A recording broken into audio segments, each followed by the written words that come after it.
So இப்போ ரீசெண்டாக வந்த மியூட்டன்ட் வந்து டெல்டா வைரஸ். டெல்டா வைரஸ் வந்து சீக்கிரமாக ஸ்ப்ரெட் ஆகிறதுக்கு, சிவியர் டிசீஸ் காஸ் பண்ணுறதுக்கு நிறைய வாய்ப்பு இருக்குது. K417N சொல்லுவாங்க. அந்த மியூட்டேஷன் ஆகிட்டு அதுக்கு புது வைரஸ் மாதிரி மாறியாச்சு. அதுதான் டெல்டா ப்ளஸ்.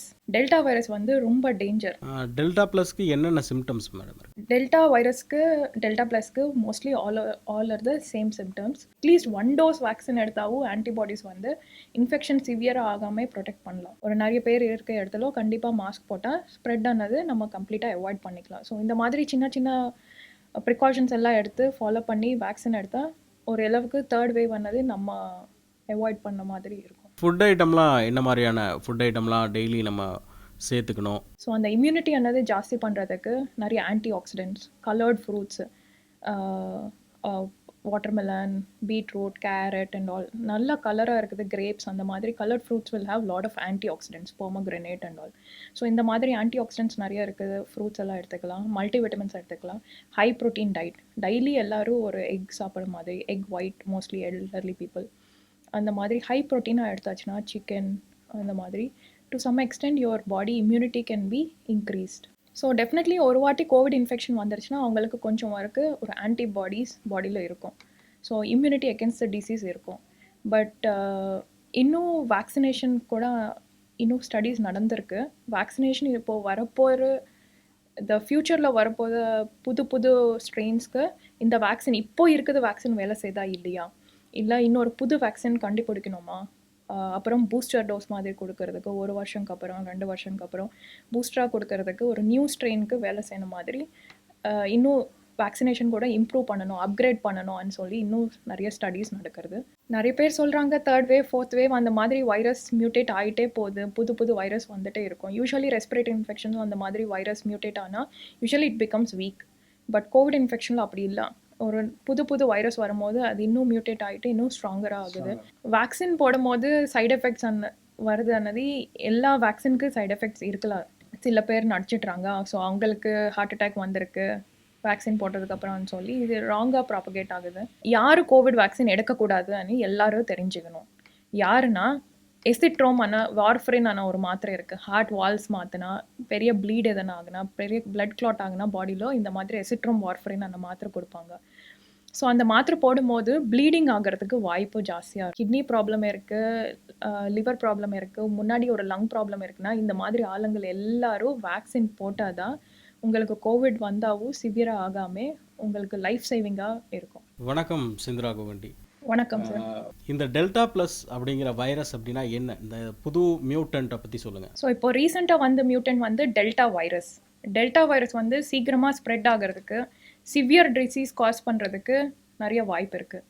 அதில் அந்த டெல்டா வைரஸில் ஒரு சின்ன மியூட்டேஷன் ஆகிட்டு K417N சொல்லுவாங்க. அந்த மியூட்டேஷன் ஆகிட்டு அதுக்கு புது வைரஸ் மாதிரி மாறியாச்சு. அதுதான் delta plus. So delta plus ஆனது ஒரு ரொம்ப கம்மியான கேசஸ் தான் இருக்குது இப்போதைக்கு இந்தியாவில்.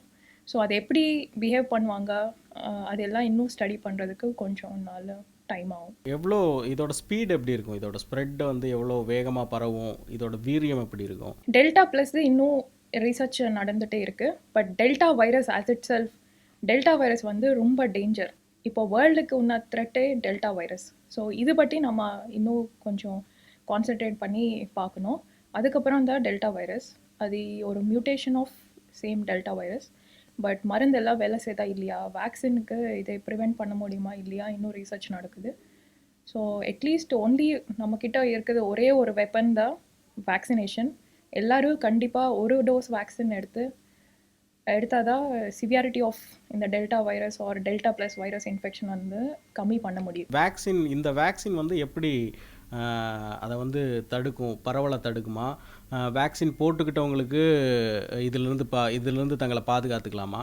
நம்மக்கிட்ட 2 type of vaccine available sir, Covaxin or Covishield. எந்த வேக்சின் எடுத்தாலும் உங்களுக்கு கோவிட் இன்ஃபெக்ஷனுக்காக ஆன்டிபாடிஸ் பாடியில் டெவலப் ஆகும். அந்த ஆன்டிபாடிஸ் உங்களுக்கு நார்மலாக கோவிட் இன்ஃபெக்ஷன் வந்தாலும் உங்களுக்கு பார்ஷியலாக ஆன்டிபாடிஸ் டெவலப் ஆகும். ஸோ எந்த மாதிரியான இன்ஃபெக்ஷன் வந்து உங்களுக்கு ஆன்டிபாடிஸ் வந்தாவோ, வேக்சின் போட்டு ஆன்டிபாடிஸ் வந்தாவோ, it is protective against covid infection. நீங்கள் எந்த வேரியண்ட் வந்தாவோ சிவியராக வராமல், லைஃப் த்ரெட்னிங்காக இல்லாமல், டெத் இல்லாமல், மைல்டாக கொஞ்சம் இருமல், சளி, ஃபீவர் வந்து ஒரு 5 நாள் 10 நாள் சிம்டம்ஸ் இருந்து போன மாதிரி நம்ம பார்த்துக்கலாம். ஸோ அதுக்கு தான் வேக்சினேஷனோட இம்பார்ட்டன்ஸ். சிவியர் வராமல் மைல்டு மாட்ரேட்லோனே நம்ம வெளியில் வந்துடலாம் கோவிட் இன்ஃபெக்ஷன். டெல்டா ப்ளஸ்க்கு என்னென்ன சிம்டம்ஸ் மேடம் இருக்கு? டெல்டா வைரஸ்க்கு டெல்டா ப்ளஸ்க்கு mostly all are the same symptoms. ரொம்ப cold, cough, running nose, fever வரும், ஹை டெம்பரேச்சர்ஸ் ஆஃப் ஃபீவர். அது பிபி, சுகர் இருக்குது, அந்த மாதிரி நிறையா கோமாபிடிட்டிஸ் எதனா இருக்குன்னா, கிட்னி பிரச்சனை இருக்குது, ஹார்ட் ப்ராப்ளம்ஸ் இருக்குன்னா, அந்த மாதிரி ஆளுங்க முன்னாடியே டாக்டர் பார்த்து ஆன்டிவைரல் மெடிகேஷன்ஸ் அந்த மாதிரி ஸ்டார்ட் பண்ணி முன்னாடியே ட்ரீட்மெண்ட் ஆரம்பிச்சாச்சுன்னா சிவியராக ஆகாமல் முன்னாடியே நம்ம கண்ட்ரோல் பண்ணிக்கலாம். இதுவும் அந்த ஃபர்ஸ்ட் வேவ்ல இருந்த மாதிரி இது நம்மளுக்கு அறிகுறி இருக்குது அப்படின்னா அது லேசான அறிகுறி, ஏசிம்டமேட்டிக் அப்படின்னா தன்னைத்தானே தனிமைப்படுத்திக்கிறது, குவாரண்டைன் பண்ணிக்கிறது அந்த மாதிரி இருக்கலாமா, இல்லை ஆரம்ப கட்டத்திலேயே மருத்துவமனையை அணுகிறது? ஸ்டார்டிங்லோனே நீங்கள் பாசிட்டிவ்னா மெடிசன் ஸ்டார்ட் பண்ணி ட்ரீட்மெண்ட் எடுக்கிறது. ஹை ரிஸ்க் ஆள் ஒரு கோமாபிடிட்டிஸ் இருக்குன்னா முன்னாடியே ட்ரீட்மெண்ட் எடுக்கிறது ஒரு நல்லது. ஹை ரிஸ்க் எதுவும் இல்லைன்னா சின்ன வயசு ஆளுங்கன்னா பரவாயில்ல. But everyone, I request everyone to take vaccination. At least 1 dose vaccine எடுத்தாவும் ஆன்டிபாடிஸ் வந்து இன்ஃபெக்ஷன் சிவியராக ஆகாமல் ப்ரொடெக்ட் பண்ணலாம். தேர்ட் வேவ்ல வந்து டெல்டா வைரஸ் குழந்தைகளை அதிகமாக தாக்கக்கூடிய அபாயம் இருக்கிறதா ஒரு தகவல், அது எந்த அளவுக்கு உண்மை? அது இன்னும் கன்ஃபார்மாக எதுவும் எந்த ஸ்டடீஸுமே இல்லை சார். நம்ம இது இந்த மருத்துவத்துறையில் என்னென்ன ஆய்வுகள்லாம் போயிட்டுருக்கு டெல்டா வைரஸ் சம்மந்தமாக என்னென்ன மாதிரியான ஆய்வுகள்லாம் போயிட்டுருக்கு? ஏன்னா இன்றைக்கி வந்து எய்ம்ஸ் டைரக்டர் சொல்கிறாரு இது அதிக உயிரிழப்புகளை ஏற்படுத்தும், வேகமாக பரவும் அப்படிங்கிறதுக்கெலாம் எந்த விதமான எவிடன்ஸும் இல்லை, ஆய்வுபூர்வமான எந்த ஆதாரங்களும் இல்லை அப்படின்றாரு. ஸோ என்னென்ன மாதிரியான மருத்துவத்துறையில் என்னென்ன மாதிரியான ரிசர்ச்லாம் போயிட்டுருக்கு? டெல்டா ப்ளஸ் வேரியண்ட்டுக்கு அவ்வளோ இன்ஃபெக்ஷன் சிவியராக வருது அந்த மாதிரி ஸ்டடீஸ் இப்போதைக்கு எதுவும் இல்லை சார். பட் டெல்டா வைரஸ் மட்டும் it is very dangerous. It is the only thread for the whole world at present. யூகேல கூட இப்போ பார்த்தா தேர்ட் வேவ் ஸ்டார்ட் ஆயிருக்கு. யூஎஸ்ல கூட நிறைய கேசஸ் இப்போது ஒரு வாரம்லோனே நிறைய கேசஸ் லாஸ்ட் வீக்கில் அதிகமாக இருக்குது. எல்லாமே இப்போது இருக்குது எல்லா கேசஸ் யூகேலோ யூஎஸ்னா எல்லாமே டெல்டா வைரஸ் தான். It is really a threat to the world, but we have only one weapon to fight with that is vaccination. So it is not the time to get panic, but நம்ம எல்லார்கிட்ட சொல்லிட்டு vaccine எடுக்கிறது வந்து encourage பண்ணிக்கணும். So we should encourage all the people to take vaccination. That is the only weapon what we have to fight against the virus. நம்ம தமிழ்நாட்டிலையும் இந்தியாவிலையும் 2வது அலை அப்படிங்கிறது நிறைய மரணங்களை ஏற்படுத்திருச்சுன்னு சொல்லலாம். அது மூலமாக வந்து மக்கள் ரொம்ப பயந்துருக்காங்க. இப்போ லாக்டவுன்லலாம் கூட நிறைய மக்கள் வந்து அந்த லாக்டவுனை கடைபிடிக்க ஆரம்பிச்சிட்டாங்க. இந்த 3வது அலைக்கும் அந்த மாதிரியான மக்கள் இடத்துல பயம் இருக்குது. இதை பார்த்து பயப்படலாமா, இல்லை எளிதாக வந்து இதை நீங்கள் சொல்கிற மாதிரி தடுப்பூசி இதை மாதிரி போட்டு தடுத்துடலாம் அப்படின்றீங்களா? இந்த பயம் தேவையில்லாத ஒரு பயம். செகண்ட் வேவ் அப்போது மோஸ்ட்லி எஃபெக்ட் ஆனது நிறைய பேர் வந்து ரொம்ப வயசான ஆளுங்க, இல்லை டயபெட்டிஸ் இருக்குது, கிட்னி ப்ராப்ளம் இருக்குது, அவங்க அப்போ தான் வெளியில் வந்து ஆரம்பிச்சிட்டாங்க. அவங்களுக்கு கோவிட் அந்த பயம் இல்லாமல் அந்த செகண்ட் வேவ்ல சோஷியல் டிஸ்டன்சிங் ஃபாலோ பண்ணாமல் அப்படி நிறைய பேர் இன்ஃபெக்ட் ஆகிட்டாங்க. அண்ட் ஆல்சோ த வைரஸ் வந்து பீட்டா வேரியண்ட் வைரஸ் வந்து ரொம்ப ஸ்ட்ராங்காக இருந்துச்சு, சிவியர் டிசீஸும் காஸ் பண்ணியிருக்கு. ஸோ எந்த மருந்து கொடுத்தாவும் some people have not responded to the treatment and ரொம்ப சிவியராக எஃபெக்ட் ஆகிருக்கு. And we have seen lot of deaths also during the second wave.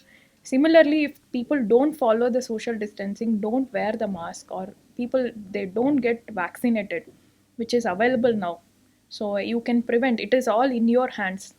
உங்கள் கையில் தான் இருக்குது. நீங்கள் கொரோனா ப்ரிவெண்ட் பண்ணுறதுக்கு வேக்சின் எடுத்தால் கொரோனா ஒரு அளவுக்கு வராமல் ப்ரிவெண்ட் பண்ணிக்கலாம். இல்லை வந்தாவும் மைல்டாகவே வந்து போயிடும், ஒரு சிவியராக வராமல் டெத்து ஆகாமல் நம்ம அவாய்ட் பண்ணிக்கலாம். So it is all in our hands. By maintaining everything, taking vaccination, maintaining social distancing and putting on the mask whenever you're in crowded places, ஒரு நிறைய பேர் இருக்க இடத்துல கண்டிப்பாக மாஸ்க் போட்டால் ஸ்ப்ரெட் ஆனது நம்ம கம்ப்ளீட்டாக அவாய்ட் பண்ணிக்கலாம். ஸோ இந்த மாதிரி சின்ன சின்ன ப்ரிகாஷன்ஸ் எல்லாம் எடுத்து ஃபாலோ பண்ணி வேக்சின் எடுத்தால் ஒரு அளவுக்கு தேர்ட் வேவ் ஆனது நம்ம அவாய்ட் பண்ண மாதிரி இருக்கும். ஃபுட் ஐட்டம்லாம் என்ன மாதிரியான ஃபுட் ஐட்டம்லாம் டெய்லி நம்ம சேர்த்துக்கணும் இந்த கொரோனா காலத்தில்? ஸோ ஆல்வேஸ் பாடியோட இம்யூனிட்டி ஜாஸ்தி பண்ணால் எந்த இன்ஃபெக்ஷன் வராமல் பார்த்துக்கலாம். எதனா இன்ஃபெக்ஷன் வந்தாவும் அவர் body immunity response can act against it fight against it, and it can fight from the infection and we can come out easily. So அந்த இம்யூனிட்டி என்னது ஜாஸ்தி பண்ணுறதுக்கு நிறைய ஆன்டி ஆக்சிடென்ட்ஸ், கலர்ட் ஃப்ரூட்ஸு,